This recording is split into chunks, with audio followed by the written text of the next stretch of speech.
Welcome. Thank you all for joining us for tonight's Rolex Big Boat Series and ORC North American Championship webinar. Really excited to have everybody here tonight and to tackle another interesting topic.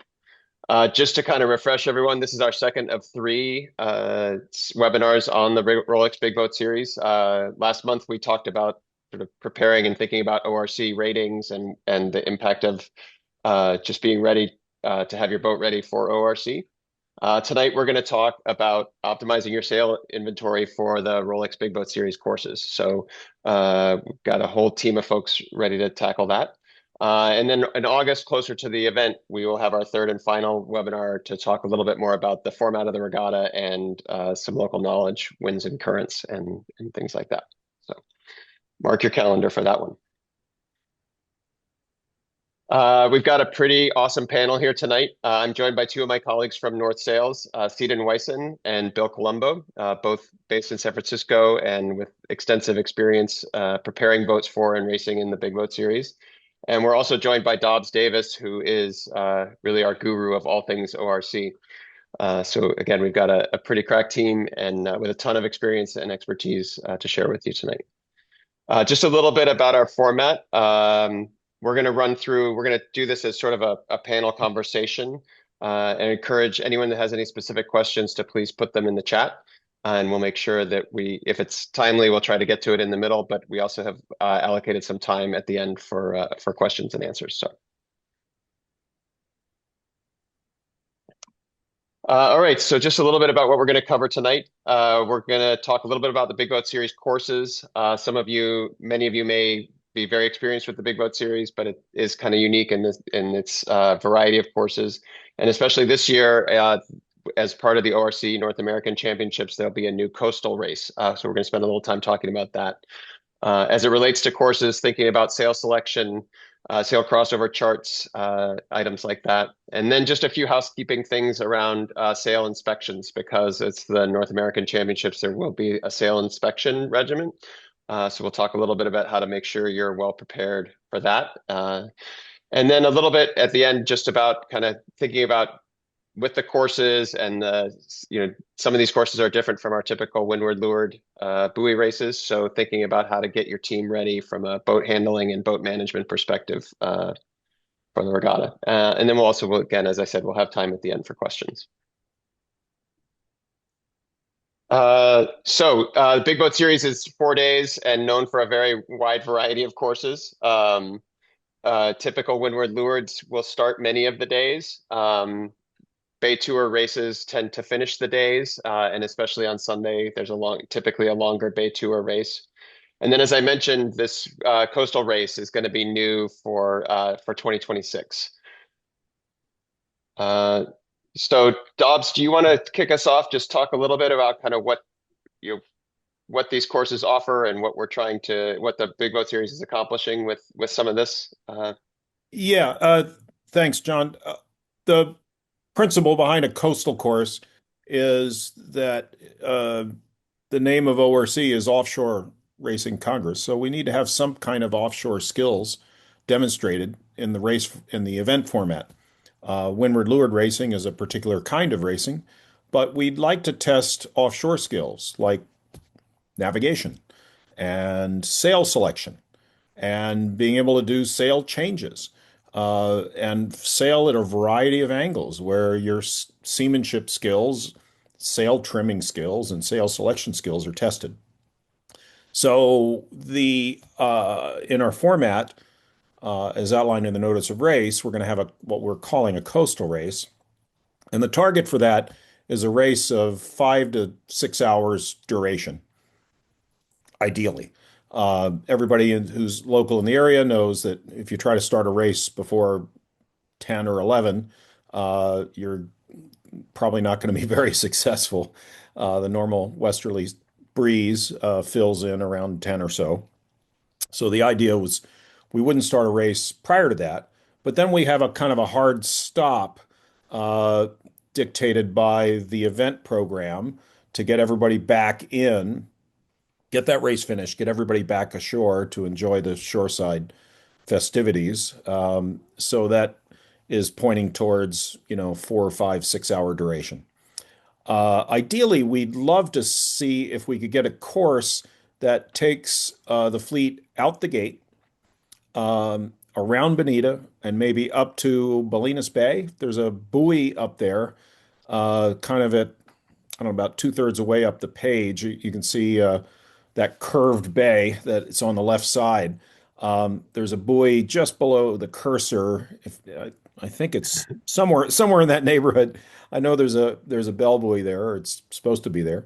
It's Duxbury So Reef. I'm sorry, say again? Duxbury Reef, I believe, is the buoy, right? Yeah, I think that's right. I don't remember the names, but there is one on the chart. And conceivably, if there's breeze, and we'll check this. We'll provide a variety of course options based on what the weather looks like. And we know more or less the speed of the boats if we know the wind speed and the wind angles. So we can get a fairly good idea of what ideal completion times would be and how they might hit the target.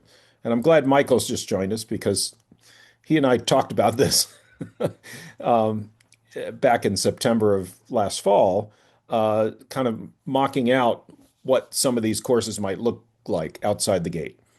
Uh, but that's kind of the target, is provide a variety of wind angles, hopefully a variety of wind speeds, so that these skills can be tested, and that will have an impact for sure on sail inventories, sail choices, and so forth. And so, I'm glad that North Sails is jumping in here and bringing this up, because it is very, very relevant. And maybe I'll throw it over to Michael and see if he has any comments on this. Well, I would be yelled at by our chief judge if I said anything truly useful. Uh, but first of all, I am 100% on board with what Dobbs said.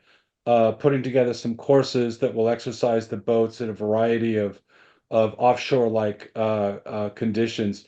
What we're doing, we're trying to balance a number of elements to make this a fun, safe, and fair race. Part of it is we don't want to send you out to the Farallones for a whole bunch of reasons, including it's too far and you don't have the right safety gear. So what we're looking to do is put together some good courses that will challenge your seamanship, challenge your boat handling, but not be so far offshore that we need to start having you carry life rafts and all that stuff. We'd like you to be able to race pretty much with your basic stuff.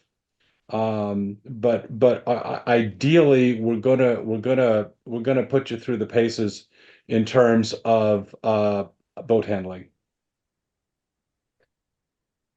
Awesome. Yeah, Uh, thanks, Michael. And one other thing I want to reinforce here is in this race, the scores from this race will not be discardable.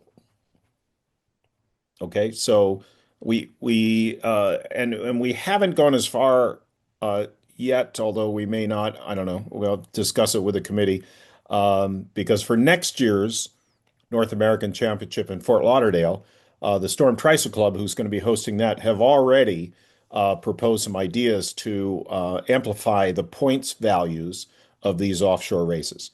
That's how strongly they feel that this skill set should be tested. I'm not sure that's going to fly this year at Big Boat Series, but that's how strongly we feel. Great. So, Seaton, when you sort of hear sailing offshore, going up to Duxbury Reef, thinking about some of the different angles that folks will be seeing, what are some of the things that come to mind in terms of sail inventory that may not be sort of part of a traditional uh, windward lured? Yeah, well, I think this race actually completely changes the complexion of the big boat series because the big boat series, if it's considered a light air series, that's generally going to be something that would be maybe 8 to 18 knots, and if it's heavy, it's maybe like 12 to 28 knots. But going offshore past Bonita this time of year could very well be light. We could see a lot of, 4 to 8 knots, or we could see good breeze. And so most big boat series boats optimize for flatter water and breeze. And what we could see is lighter air and swell. And so it's going to change in sail inventories or optimization of sail inventories for this event to be more well-rounded.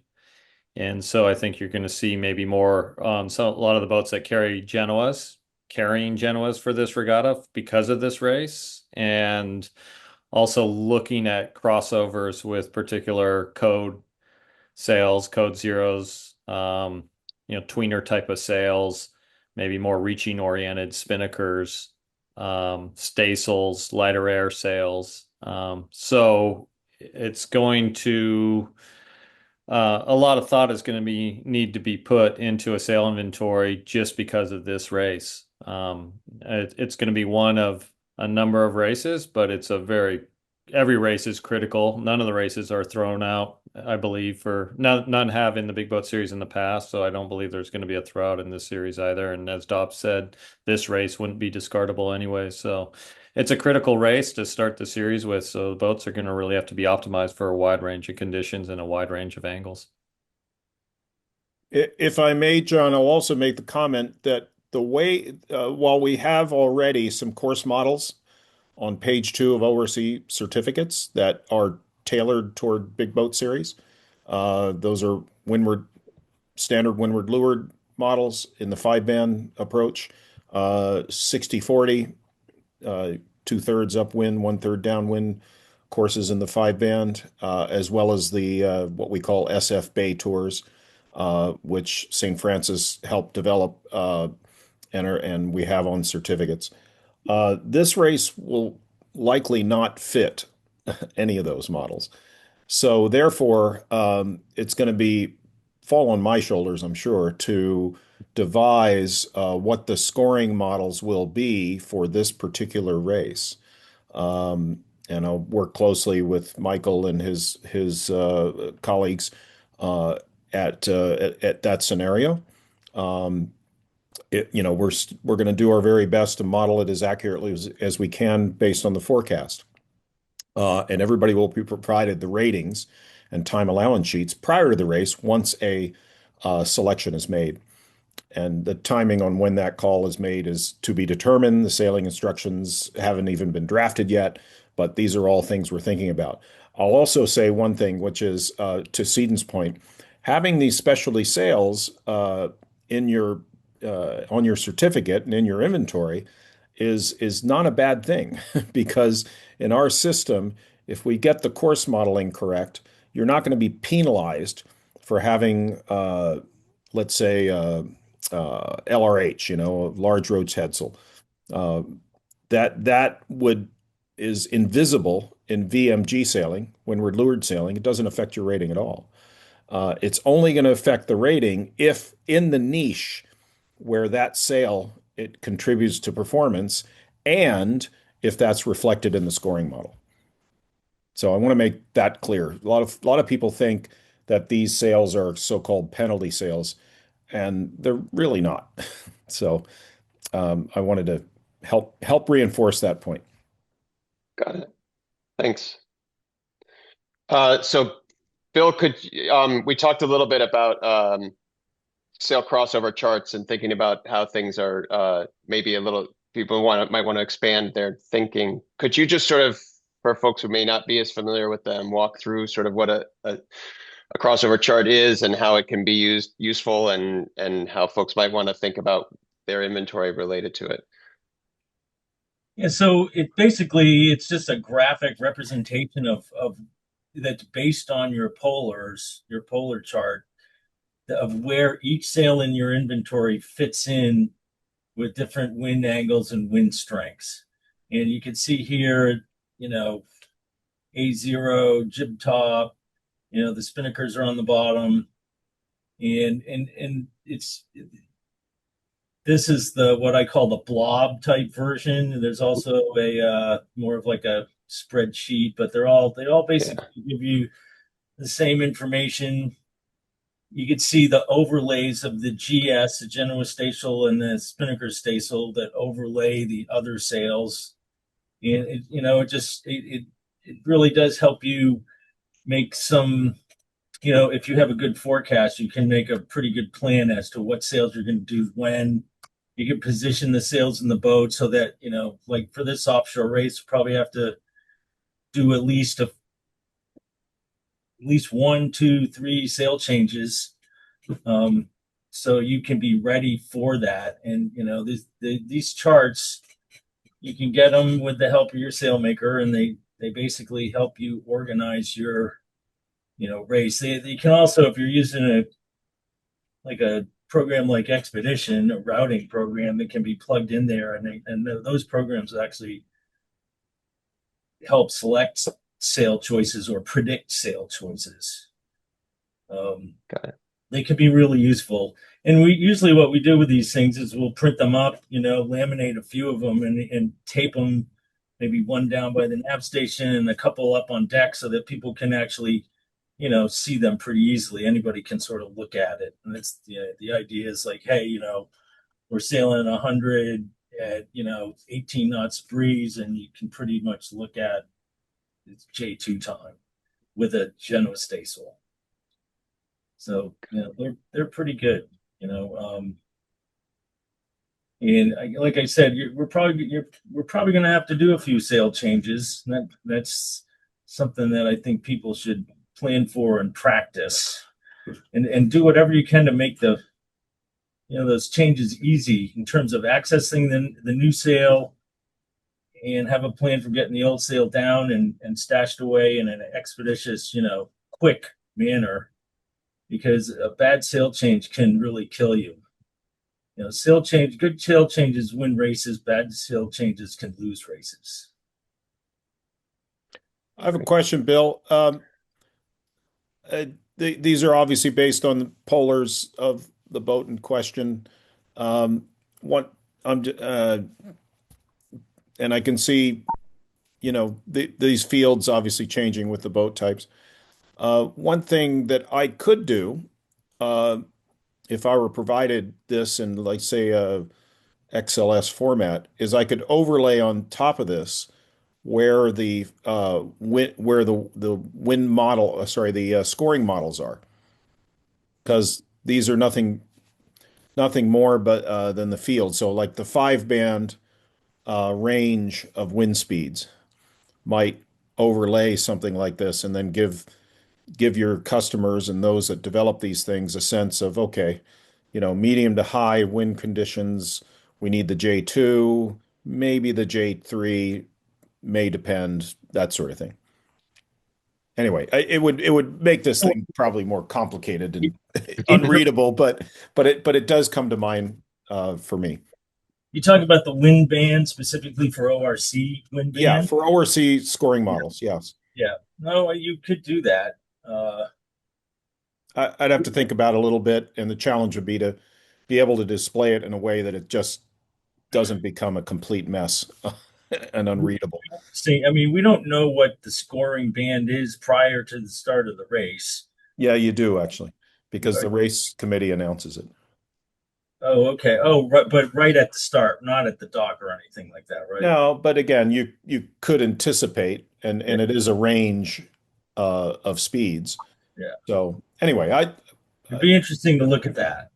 It would. I think the challenge would be one of displaying that information in a meaningful and digestible way.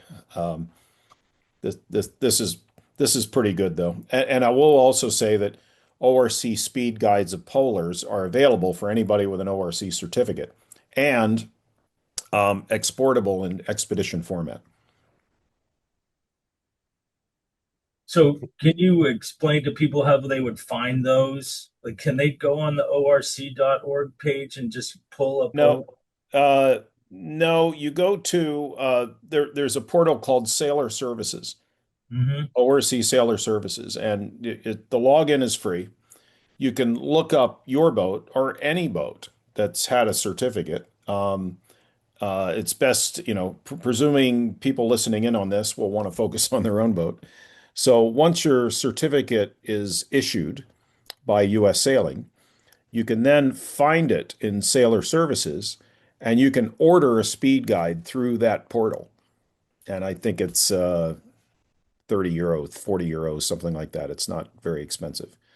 And it's an HTML file that gives it gives both polar curves well, one thing it doesn't do, and that's why this prompts me, it doesn't distinguish all your various headsails. It's not going to give you curves for every headsail, every spinnaker, uh, because the VPP and the way it runs is looking at the largest headsail in the inventory and the largest spinnaker and the mainsail for upwind sailing and reaching, and for downwind sailing, the largest spinnaker.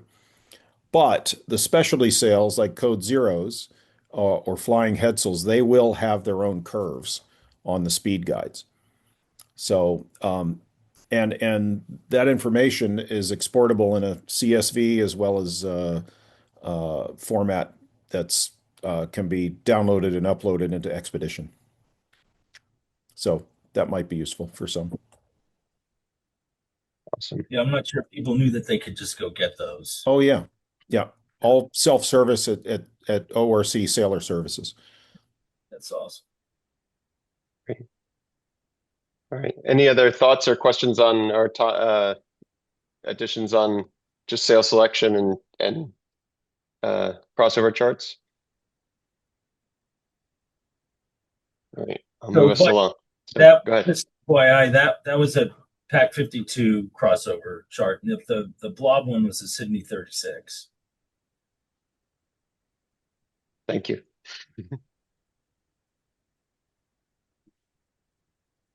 All right. Well, so one of the things with this event being the ORC North Americans, I know that sail inspection is going to be part of this, part of the pre-regatta week, I suppose. Dobbs, do you have any insight into how that process is going to go, and any thoughts on sort of what In folks fact, want to be thinking? I just booked my plane ticket a couple of days ago. So I'll be arriving on site Monday of that week. I think my flight gets into SFO at 11 a.m. and I'll go straight to St. Francis. I won't stop and get a latte or anything. I'm just going to go straight to the venue. My colleague Chris Tutmark will also be on or about the same time, coming from Rhode Island. And the other inspector will be Rebecca Hinden, who some may know. She's based in Alameda. And we haven't decided exactly yet how we're going to divide and conquer it. We thought maybe Rebecca could be the inspector for those that are over in the East Bay, KKMI, and so forth. Whereas Chris and I can focus on those who are at St. Francis. Maybe run over to Sausalito if people are there. Or sorry, yeah, Sausalito or San Francisco Yacht Club, Tiburon. Yeah, our intent is to check everybody's sails. And what we want to see is the sails laid out on the dock or on the deck, and with the heads available where these measurement stickers are usually attached, either at the tack or the head. Usually they're not on the clue. And that way we can match up what the information is on that sale sticker with what's on the certificate for that boat. And we're just going to run down the inventory. Yep, yep, yep.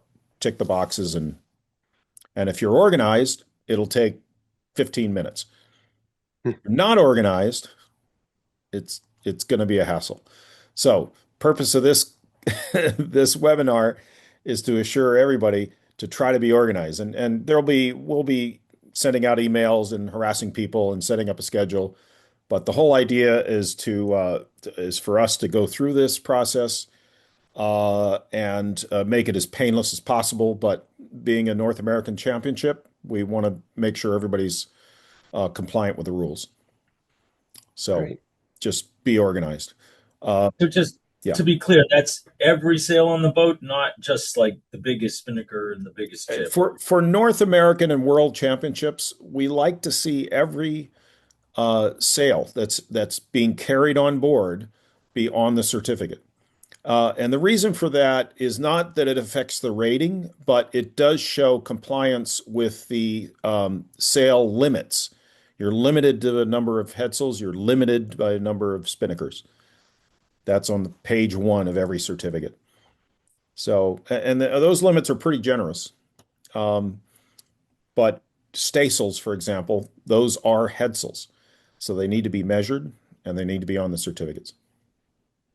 Dobbs, I have a question with regards to that. Yep. If you were to change out a sail, it's the same size sail, say a mainsail, from one day to the next. Is that a sail you're going to want to inspect as well? Well, if a scenario comes up where you break, it's like anything else. You've been through this, you make a crew change or a change to a sail. You got to let the technical committee know what you're doing, provide a measurement certificate for that sail, and you know it'll be approved. If that sail for some reason is larger than the one it's substituted, and it may trigger a rating change or a certificate reissue. So that is a little bit more complicated, but the idea is yes, I mean we're amenable to making substitutions if they're warranted, but it has to be a sail that's broken or something. It's not like, oh, forecast is for light air. We're going to swap out our heavy sail and put in this light sail. That probably wouldn't be approved. So you can't go with an offshore mainsail and an inshore mainsail. Uh, we don't. I'll think about that a bit and talk that over. But generally, we like to see the same mainsail. I know with the World Championships that when you have a proper offshore race, it says a second mainsail can be carried on board. Let me confer with Chris on that. Okay. Yep. And So and by the way, and a decision on that will come out when we have sailing instructions. So Right. Well, hopefully that's sooner than they we'll see. post the sailing instructions. Michael's on this call. He told me a few days ago that draft sailing instructions will be that drafting process will start soon. Okay. The joy of a committee. Yes, exactly. No, the truth is there's other people that are listening in that are more deeply in the drafting process. There's multiple classes, multiple functions. So don't blame me. But Seton, I take your point, and certainly for what's applicable to the ORC classes, we'll give that some strong thought. Okay, great. So, Seton or Bill, if you were a boat owner and happened to find yourself with a sail that you wanted to use that and didn't have a sticker, or the sticker was illegible or anything like that, what's the process for taking care of that? Well, to bring the sail into your sail loft and have it measured or remeasured. I don't know how many certified measures there are in Northern California, sail measures. Chris on the call would be able to tell us, but I know I am a certified sail measurer. Bill's a certified sail measurer. So at least there's two of us in the Bay Area that can do that. Got it. Yep. I think there are a few. Lost the sticker and you have the certificate, we could just duplicate the certificate and put it on the sail, right, Dobbs? Well, we'd like a sailmaker to do that. Yeah, a measure. Yes. I mean, yeah. And I think requires a signature. Yeah, and I think Seton in the last call may have extolled the virtues of having your sails remeasured because the upwind sails do shrink. Yeah. Got it. Great. Okay. Well, Bill, you touched on this a little bit. We had a slide up earlier with some of the Bay Tour courses. Obviously, this offshore course introduces a bunch of new boat handling challenges, or that may not sort of be typical. You guys, both Seton and Bill, you guys have both been on both sailed in and managed successful Big Boat Series campaigns.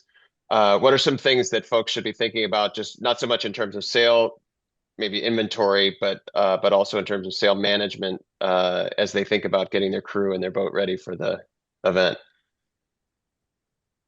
Well, I mean, I do a lot of offshore sailing, and we spend a lot of time on combinations, different sail combinations, and trying to determine what optimal combinations work at certain, within the crossover chart, within the polar chart.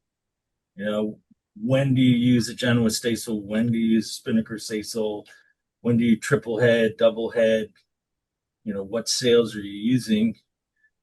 But on top of that, the practicing sail changes, you can never be good enough at practicing at changing sails, because it's you can gain so much with a quick sail change versus a bad one. It really is time well spent for offshore racing to practice sail changes. It's a complicated process to change a head sail in a sea state in windy conditions. You end up with a pretty big sail on the deck that needs to get put away or somehow and make room for the new sail to go up. Sometimes boats with double foils can do inline peels, but those can be just as messy as bareheaded peels. Sometimes they're worse. So that's something that I would really suggest people go practice, like, pretty intensively. Try to figure out what, maybe predict what sails you might, there's a good chance, right, that it's windy in the bay, but then once we get out past Bonita, they could go light, so you could have a head sail change there. And then if depending on the wind direction, that it could be a cracked off reach up to Duxbury where you would go for a staysail probably. And then obviously when you get to the turning mark, you're going to do another sail change, and then possibly another sail change going in under the gate. So that you could have up to like 4, 5 sail changes, depending on what course they give us. I think there's a lot to be gained by, you can never underestimate practice, and sail changing is a skill that it's an acquired skill that offshore crews do really well at. Winning crews are good at it. So one thing I find interesting, and I'm not sure we'll get answers tonight, but in the last number of years, the Big Boat Series has always been geared towards a windward leeward race in the morning, and then the reaching legs are typically the afternoon races. And if you look at the race courses over the last handful of years, while it seems like there's many courses in the sailing instructions, there's really maybe 4 race courses that would apply for each area, because half of them are too long. A good portion of them will have like a race deck finish, which you're not going to have in the first race of the day. But you pretty much know it's going to be a race deck finish for the afternoon race. So you can really, if you look at the previous year's courses, you can start to narrow down what type of courses you may have. Now, maybe Michael's going to suggest that they're actually going to do some changing this year, and which would be refreshing. But my point is that when you're only doing reaching legs in the afternoon when it's typically breezy, aside from this offshore race, which I think sort of changes things a little bit, you may look at your reaching sail inventory a little differently. And for example, the boat I raced on the last couple of years, we have a large light air code 0 and we have a small heavy air code 0. And because there's only reaching in the afternoon races, we decided not to carry the light air code 0 because we'd never use it. So I think that's something. Different boats reach differently and require different sails. And so depending on the boat that you're sailing, that's something you may look into and see how previous courses and the angles work for your boat and what inventory you might need, and consider the conditions that you're going to have when you may get those courses. Great. All right. Thank you. So we wanted to make sure we had a little time for questions. Certainly, if anyone has any for any of our panelists from North Sails, from St. Francis, or from the ORC, the chat is a great option. I'll weigh in on one thing coming back to Please. Steve's question on mainsails, because Chris, my colleague Chris Tutmark, was sending me text messages, not in the chat window. He reminds me that you can take two mainsails, and if you choose to use your offshore main, that's fine, as long as it measures in to be smaller than the other main. Actually, it wouldn't really matter now that I think of it. But you're going to be rated on whatever the largest of the two mainsails are. So I hope that makes sense. Got it. Yeah, usually the difference between inshore and offshore is not necessarily like overall size, but like depth and reefs, number of Of reefs. course. Typically Yeah. reefs. Yes. And of course, we don't take that into account. We're just looking at dimensions and sail areas. Well, not seeing any questions, I think we'll move things along. Want to thank our panelists tonight, Bill Colombo, Susan Wyson, Dobbs Davis, Michael from St. Francis. Thank you so much for your insights. I think this I come away from this feeling like this offshore race is really going to be a fun game changer for the regatta. Going to definitely introduce some different challenges and different opportunities for teams. So I think it'll be great. Just wanted to remind folks that we will have our third and final webinar related to the Big Boat Series on August 25th. We'll talk a little bit more about the schedule for the event and sort of where these various races fit into things, and then also tackle some of the local knowledge and current and winds that folks can expect once we get a little bit closer to the event. So thanks very much to everybody for being here. We appreciate your time, and please reach out if there's anything we can do to help. And we hope to see you in September at the Big Boat Series.